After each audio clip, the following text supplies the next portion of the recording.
Welcome back and thanks for staying with us. In the wake of the COVID-19 pandemic, the University Hospital of the West Indies is facing a new challenge, a surge in emergency room visits that's putting a strain on resources and staff. As a result, the hospital has announced plans for the construction of a new facility, which is now underway to help alleviate the problem. Shamela Pullen reports.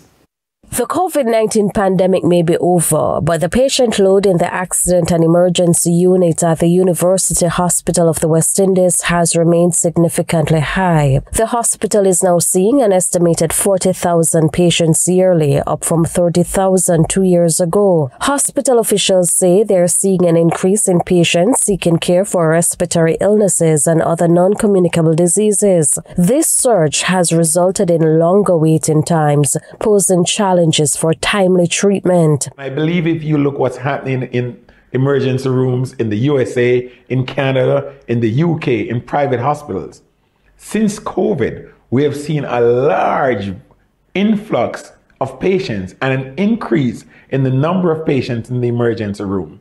And therefore, we have said to the public, look, your waiting time in the emergency room may go up. This problem is not unique to Jamaica. In response, the hospital is expanding its facilities. A new building is currently under construction on the compound, which should be completed in 3 years. We have had to close down our car parks in order to start construction for the new hospital development, which includes more diagnostic, more interventional, some robotics, MRIs, etc.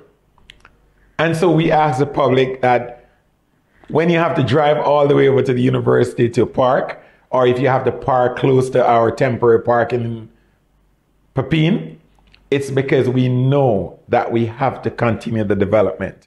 Hospital officials say during the construction, there will be minimal disruptions to patient care. According to Medical Chief of Staff Dr. Carl Bruce, under the leadership of the recently appointed Chief Executive Officer Fitzgerald Mitchell, there are more plans in the pipeline to improve the service at the facility. We are very excited about Mr. Mitchell, our new CEO's bias for action.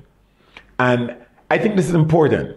There are some people who have this unique ability to get things done. And I believe that's what the University Hospital needs at this time. Shamela Pullen, TVJ News.